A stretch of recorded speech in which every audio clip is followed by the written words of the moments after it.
This channel does not promote any violent, harmful, or illegal activities. All content provided by this channel is meant for an educational purpose only. যদি ঝগড়া না করে তাহলে তৃণমূলকে হাঁটাবার ক্ষমতা কারো নেই, আমি আপনাদের বলে গেলাম। কার আশীর্বাদের মাথায় আছে যে এখনো তৃণমূল ছাত্র পরিষদের সভাপতি থাকে? রাজনীতির শেষ প্রান্তে আছেন, আর আমি আমার রাজনীতি হয়তো সূত্রপাতে আছি। বয়স কোনো ফ্যাক্টর নয় রাজনীতিতে। কে করলেন ব্যানার্জি খায় না মাথায় দেয়। পুলিশ মন্ত্রী অভিষেক বন্দ্যোপাধ্যায়কে চেয়েছি। যারা বড় বড় কথা বলে না তাদের বলবো যে মমতা ব্যানার্জির ছবিটা সরিয়ে দিয়ে একটা ইলেকশন জিতে দেয়। কি করে কলকাতা শহরে বিহার থেকে 9mm পিস্তল আসছে, এটা তো ভাবা দরকার। পুলিশ কি করে? সৌগতদার যে সিকিউরিটি, তার কাজ সৌগতদাকে সিকিউরিটি দেওয়া, তাকে দিয়ে কি কি কাজ করা হয়, চুন পান বাজার খাওয়া রান্না, সে সৌগতদাকে সিকিউরিটি দেবে কখন? শুনলেন, বুঝলেন, বা আদৌ কিছু বুঝলেন কি, নাকি সব কেমন গুলিয়ে গেল? রাজনৈতিক মহল বলে তৃণমূলে নাকি দুটি পক্ষ, নবীন আর প্রবীণ। কিন্তু গত কয়েকদিনে নবীন বনাম প্রবীণ, প্রবীণ বনাম প্রবীণ, নবীন বনাম নবীন, সবই যেন দেখতে পাচ্ছি, আর সবকিছু কেমন গুলিয়ে যাচ্ছে। এই যে কিছুক্ষণ আগে নেতাদের বক্তব্যের গুলো শোনালাম আপনাদের, তাতে সহজ অঙ্কটাকে বেশ জটিল বলে মনে হচ্ছে। সাদা চোখে তো তাই, কিন্তু আড়ালে আড়ালে কি অন্য কিছু আছে? সামনাসামনি দেখে আমার আপনার মনে হতেই পারে যে রাজনীতির অঙ্কটা কিন্তু বেশ কঠিন, কিন্তু আড়ালে সেটাই খুব সহজ সমীকরণ নয় তো। সেটাই বুঝে দেখার চেষ্টা করবো আজকে TV9 স্পেশালে আপনাদের সঙ্গে আমি মজিরা। আজকের স্পেশাল জোড়া ফুলে জোড়া রূপ।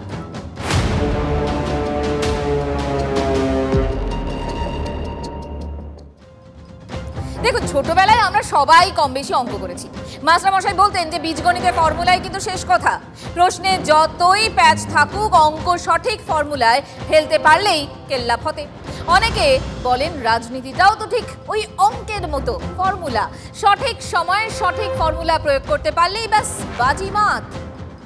রাজনীতি বাজিতে ভোটের ফল একটা গুরুত্বপূর্ণ অঙ্গ, পাশাপাশি আছে বিরোধীদের পাল থেকে হাওয়া কেড়ে নেওয়া। অনেকেই মনে করেন যে রাজ্য রাজনীতিতে এখন সেটাই চলছে। বিরোধীদের পালের হাওয়া কাটতে আসরে নেমেছে শাসক দল তৃণমূল। শাসকও তারা, বিরোধীও তারা, বাকিরা হাওয়া। এই কিছুদিন আগের কথা, কসবায় তৃণমূল কাউন্সিলরকে খুনের চেষ্টা, বিহার যোগ পাওয়া গেল। প্রশ্ন উঠে গেল, রাজ্যে বিহার থেকে দুষ্কৃতী আসছে, পুলিশ কি করছে? বিরোধীরা চওড়া সুরে এই প্রশ্ন তুলবে তার আগেই আসরে রাজ্যেরই মন্ত্রী ফিরহাদ হাকিম, হেভিওয়েট মন্ত্রী, পুলিশকে কড়া ভাষায় আক্রমণ করলেন ফিরহাদ হাকিম। প্রশ্ন তুলে দিলেন সাংসদ সৌগত রায়ও। শুনুন। হাঁ করে বসে থাকা যাবে না, বাংলা ক্রিমিনালদের জায়গা নয়। পুলিশকে বলবো অ্যাক্ট নাও। ইন্টেলিজেন্স কোথায়, নেটওয়ার্ক কোথায়? পুলিশকে তো মানুষ মাইনে দেয়, পুলিশ পুজোর সময় ভালো কাজ করেছে, কিন্তু কি করে কলকাতা শহরে বিহার থেকে 9mm পিস্তল আসছে, এটা তো ভাবা দরকার। পুলিশ কি করে? কে বললেন? ফিরহাদ হাকিম বললেন, সৌগত রায় বললেন, মানে দলের প্রথম সারির নেতা আর হেভিওয়েট নেতা, তারা যখন রাজ্যের পুলিশের সমালোচনা করেন তখন চর্চাটা তো একটু বেশি হবে, তাই নয় কি? সেটাই তো স্বাভাবিক। বিরোধীরা কি বলল তার থেকেও বেশি কথা হলো এই বিতর্কের আগুনে হাওয়া দিলেন আবার হুমায়ুন কবির। পুলিশ মন্ত্রী হিসেবে চেয়ে বসলেন অভিষেক বন্দ্যোপাধ্যায়কে। সেটা শুনে আবার পাল্টা সুর চড়ালেন ফিরহাদ। আসরে নামলেন আবার মদন মিত্র। মুখ্যমন্ত্রী চতুর্থবারের জন্য আবার মুখ্যমন্ত্রী হন, কিন্তু তার ডেপুটি হিসাবে অভিষেক বন্দ্যোপাধ্যায়ের অভিষেক হওয়া দাবি আমি রেখেছি। সেই সঙ্গে পুলিশ মন্ত্রীও অভিষেক বন্দ্যোপাধ্যায়কে চেয়েছি। Mamata Banerjee is capable of doing everything. আমরা মমতা ব্যানার্জির ছবি লাগিয়ে জিতি। যারা বড় বড় কথা বলে না তাদের বলবো যে মমতা ব্যানার্জির ছবিটা সরিয়ে দিয়ে একটা ইলেকশন জিতে দেখো। মুর্শিদাবাদ যে এমএলএ বলছে, তার মুখে একটা লাগাম লাগানো দরকার। অভিষেককে লাগাবে কিনা, মমতা ব্যানার্জি আছেন তো। ব্যাস এই কথাগুলোর পরেই চর্চাটা কেমন যেন পুরো ঘুরে গেল অন্যদিকে। যে চর্চাটা ছিল বাংলায় অস্ত্রের আনাগোনা নিয়ে, সেটাই বদলে গেল তৃণমূলে অন্দরের তরজা নিয়ে। শাসক যে শাসকেই বিদ্ধ, একই সময়ে উস্কে উঠল আরও কিছু বিতর্ক। উস্কে দিলেন আর এক সিনিয়র সাংসদ কল্যাণ বন্দ্যোপাধ্যায়, যিনি যখনই কিছু বলেন তখনই বিতর্ক তৈরি হয়। আর এবার খানিকটা বেশি করেই ঘি ঢাললেন আগুনে। থ্রেড কালচারের প্রসঙ্গ তুলে দলেরই ছাত্র সংগঠনকে নিশানা করলেন শ্রীরামপুরের সাংসদ। তৃণমূল ছাত্র পরিষদের সভাপতি আছে, তাকে তো কোথাও দেখলাম না এদের পাশে এসে দাঁড়াতে। সরি টু সে, কি ত্রিরাঙ্কুর না কি নাম, তাকে তো কোথাও দেখলাম না আমি এসব জায়গায় এসে দাঁড়াতে। কার আশীর্বাদের মাথায় আছে যে এখনো তৃণমূল ছাত্র পরিষদের সভাপতি তাকে? কল্যাণ বন্দ্যোপাধ্যায় সিনিয়র ঠিকই, কিন্তু সিনিয়র বলে জুনিয়র কিন্তু ছেড়ে কথা বললেন না। খানিকটা ওই মিছিলের ছুরি চালিয়ে কল্যাণকে পাল্টা দিলেন তৃণমূল ছাত্র পরিষদের সভাপতি ত্রিরাঙ্কুর ভট্টাচার্য। সামনে এলো সেই পুরনো নবীন প্রবীণ দ্বন্দ্ব। উনি এত বছর ধরে রাজনীতি করছে, ইনফ্যাক্ট রাজনীতির শেষ প্রান্তে আছেন, আর আমি আমার রাজনীতি হয়তো সূত্রপাতে আছে। তো এত ডিফারেন্সিয়াল লিডারের মন্তব্যের পাল্টা কিছু বলা সমীচীন লাগে না। কথা তো মিডিয়ার সামনে বলার নয়, সেটা আমি বলতেও চাই না। দলের একটা শৃঙ্খলা রয়েছে। অনেকেই বলেন ত্রিরাঙ্কুর ভট্টাচার্য তো সেদিনের নেতা, কিন্তু এই বিতর্ক এখানে কিন্তু থামলো না। এই প্রসঙ্গে আবার কল্যাণ বন্দ্যোপাধ্যায়কে কড়া ট্যাকল বিধায়ক এবং আরেক সিনিয়র নেতা মদন মিত্র। নবীন প্রবীণ কাটা বদলে গেল আবার প্রবীণের লড়াইয়ে। মানে এখানে আবার কল্যাণ ভার্সেস মদন। তৃণমূল কি করবে না করবে তার হিসেব কে কল্যাণ ব্যানার্জি খায় না মাথায় দেয়, একটা ভাটের মতো বকে উল্টো পাল্টা হাও করে জীবনে মামলা জিততে পারে না। কল্যাণ জানে না যে তৃণাঙ্কুরের মাথায় কার হাতে ক্ষমতা থাকলে তাকে গিয়ে বল। ফালতু ভাট বকে, আরে তুই কাঞ্চনকে বলবি, ভেবে শুনে বল কাকে বলছিস, কথা ঠিকঠাক বল, কোথা থেকে কোথায় পা হড়কে যাবে মুশকিল হয়ে যাবে। ঠিক না, দল বিরোধী হয়েছে, ওকে দলের অ্যাকশন নেওয়া উচিত, অবিলম্বে দলের শাস্তির খাড়া নেওয়া উচিত। কল্যাণ বলছে বলি আরো 5 জন বলবে, লে হালুয়া। দেখুন মদন মিত্র সুলভী বক্তব্য রেখেছেন, আর যেখান থেকে রসদ পেয়েছে সংবাদ মাধ্যমগুলো মানে আমরা। কিন্তু আর একটা কথা ভাবুন তো, মদন মিত্রের এই কথায় চাকা কিভাবে ঘুরে গেল। নেতাদের এই সব কথা শুনে যে কেউ ভাববে তৃণমূল দলটার অন্দরে কত সমস্যা, সবাই সবার দিকে শুধু আঙুল তুলছেন। মানে এই যেমন আমরা কিতে দেখাচ্ছি, একে অপরকে নিয়ে দৌড়াদৌড়ি, একদম মারামারি চলছে, প্রায় সবাই সবার দিকে আঙুল তুলছেন। আবার সেই শুরুর প্রশ্নটা করতে ইচ্ছে করছে, সব কেমন গুলিয়ে যাচ্ছে না। রাজনীতির অঙ্ক যে সহজ নয়। রাজনৈতিক মহলের প্রশ্নটা তো এখানেই। এটা তাহলে একটা কৌশল? শাসকও আমরা, বিরোধীও আমরা, মানে ময়দানে আর কেউ নেই, জায়গা নেই। তৃণমূলের অন্দরে যে ধরনের কথাবার্তা উঠে আসছে, একজনকে সমালোচনা করছেন, সেটা নিশ্চয়ই রাজনৈতিক কৌশল। তার কারণ এই ব্যাপারটা নিয়ে কোনো রকম তর্কাতর্কির কোনো জায়গাই নেই। এবং অভিষেক বন্দ্যোপাধ্যায় যেভাবে 2019-এর পরে, লোকসভা ভোটের পরে তৃণমূল কংগ্রেস দলটাকে গাইড করেছেন, প্রশান্ত কিশোরকে আনা থেকে শুরু করে নানা রকম স্ট্র্যাটেজি, 2024-এর লোকসভা নির্বাচনে প্রার্থী নির্বাচনের যে ধরনের ভঙ্গি, সব কিছুই কিন্তু খুব পেশাদারিত্ব রয়েছে তার কাজের মধ্যে।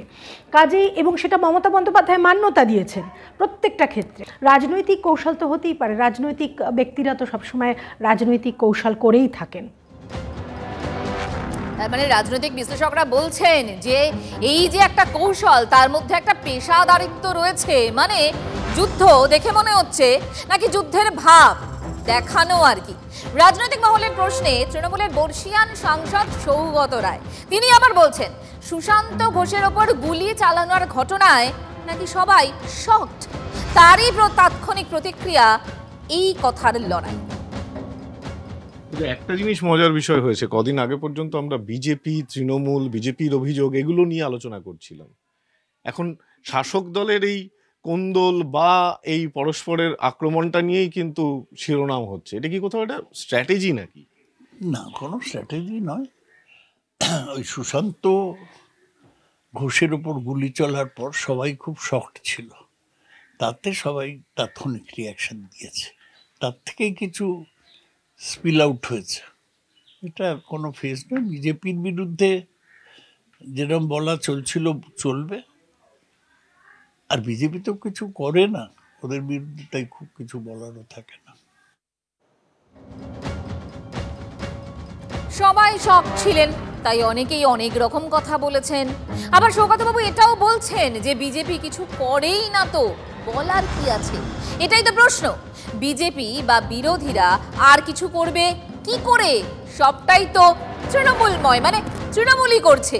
জোড়া ফুলের রাজ্য সাধারণ সম্পাদক জল্পনা উস্কে দিচ্ছেন, মুখে কুস্তি আর অন্তরে দোস্তি। ভালো করে ভেবে দেখবেন, এটা আবার তৃণমূলের স্ট্র্যাটেজি নয় তো।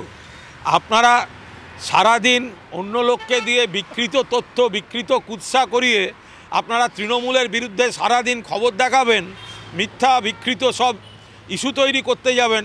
আমরাও বলে দিয়েছি, এ একটু ওর বিরুদ্ধে, ও একটু ওর বিরুদ্ধে, আপনারা ওই নিয়ে ব্যস্ত। ভোটের সময় দেখবেন সবাই হাতে হাত মিলিয়ে তৃণমূলের প্রার্থীকে জিতিয়ে আনছে। এটা কি বললেন দলের রাজ্য সাধারণ সম্পাদক, মুখে কুস্তি আর অন্তরে দোস্তি? মানে বুঝতে পারছেন কোথায় শুরু হয়েছে আর কোথায় গিয়ে দাঁড়াচ্ছে, জল কোথায় গড়াচ্ছে। নেতাদের কথা শুনে আমি আপনি ভাবতেই পারি শাসকের ঘরে কত কিছুই না হচ্ছে, কিন্তু কুণাল ঘোষের কথা আর রাজনৈতিক মহলের আশঙ্কা যদি দুয়ে দুয়ে মেলানোর চেষ্টা করি, 4 হতেই পারে, তাই না? মানে সহজ ফর্মুলা। দেখুন, একটা কথা অনেকেই বলেন, তৃণমূল এখন অনেক বেশি পেশাদার মোড়কে কাজ করে, যেরকম আমাদের রাজনৈতিক বিশ্লেষক বলছিলেন। আর পেশাদার কৌশলে নেগেটিভ পাবলিসিটিও কিন্তু একটা বড় কৌশল। একাধিক সিনেমার ক্ষেত্রেও আমরা সেটা দেখেছি। একাধিক দুর্নীতির অভিযোগ, প্রশাসনের একাধিক বিষয় নিয়ে প্রশ্ন, আর্জিকর কাণ্ড বা সদ্য ঘটে যাওয়া এই কসবার গুলির ক্ষেত্রে নজর ঘোরাতে কোন দল কাঁটা দিয়ে বিরোধী কাঁটা তুলছে না তো? তৃণমূল এই প্রশ্নটা কিন্তু জোরালো হচ্ছে। শাসক দলের অন্দরে এই মুহূর্তে কোন্দল চরমে, আর তা নিয়েই প্রতিদিন শিরোনাম। এর মধ্যেই আজকে একটা ইঙ্গিতপূর্ণ মন্তব্য করে বসলেন কুণাল ঘোষ। তিনি বললেন, এটা কোনো স্ট্র্যাটেজি নয় তো, সংবাদ মাধ্যম অন্যান্য সব ইস্যু ছেড়ে শাসক দলের নেতাদের বক্তব্য নিয়েই মেতে রয়েছে। এটা শাসক দলের কোনো স্ট্র্যাটেজি নয় তো, আইন শৃঙ্খলা নিয়ে আলোচনা হচ্ছে না, বিভিন্ন ধরনের যে ঘটনাগুলো ঘটছে তা নিয়ে আলোচনা হচ্ছে না, সবাই আলোচনায় ব্যস্ত শাসক দলের নেতাদের কোন্দলকে ঘিরে। তাহলে সত্যি সত্যিই কি এই কোন্দল ঠান্ডা মাথায় তৈরি করা একটা স্ট্র্যাটেজি? সে স্ট্র্যাটেজি হোক কিংবা নবীন প্রবীণ দ্বন্দ্ব সামনে চলে আসুক, শাসক দলকে কিন্তু কোথাও একটা অস্বস্তিতে রাখছে বড় বড় নেতাদের এই বাক্যবোমা, পরস্পরের প্রতি যে বাক্যবোমা তারা নিক্ষেপ করছেন। সব মিলিয়ে এই অস্বস্তিকে ধামাচাপা দেওয়ার জন্য স্ট্র্যাটেজি তত্ত্ব নিয়ে আসলেন না তো কুণাল ঘোষ? এ নিয়েও নিঃসন্দেহে আলোচনা চলতেই পারে। দেখুন, আলোচনা চলছে, বিষয়টা সামনে আসছে, মানে স্ট্র্যাটেজি কিনা আমরা কিছু বলছি না, যা আলোচনা চলছে সেটা শুধু সামনে তুলে ধরছি। একটা কথা কোনোভাবে উড়িয়ে দেওয়া যাচ্ছে না, এটা স্ট্র্যাটেজি হলে তৃণমূল কিন্তু বেশ সফল, মানে পেশাদার সফল। কারণ রাজনৈতিক প্রতিপক্ষকে ধাঁধায় ফেলে দিয়েছেন তারা। বিরোধীদের কাজটাও যদি শাসক করে দেয়, তাহলে বিরোধীরা করবেটা কি? ওই সমস্ত হচ্ছে পুরো সংবাদ মাধ্যমে টিকে থাকবার জন্য স্পেস দখলের রাজনীতি। ওগুলো কোনো গল্প নয়, ওগুলো পরিকল্পিতভাবে প্ল্যান করা হচ্ছে। শাসকও তৃণমূল, বিরোধীও তৃণমূল, বিরোধীদের স্পেস খেয়ে নেওয়ার রাজনীতি। আমার মনে হয় তারা খুব চেষ্টা করছেন বাংলার মানুষকে নতুনভাবে কনফিউজ করার, বিভ্রান্ত করার। আজকে 13 বছর যে সরকারটা রয়েছে, হঠাৎ করে তারা রিয়েলাইজ করলো যে পুলিশের কাজ ঠিকমতো হচ্ছে না, এনাফ ইজ এনাফ। এটা সম্পূর্ণভাবে মানুষকে বিভ্রান্ত করা। সব ড্রামা মাঝে মধ্যে হয়, আবার সব আমে দুধে মিশে যায়।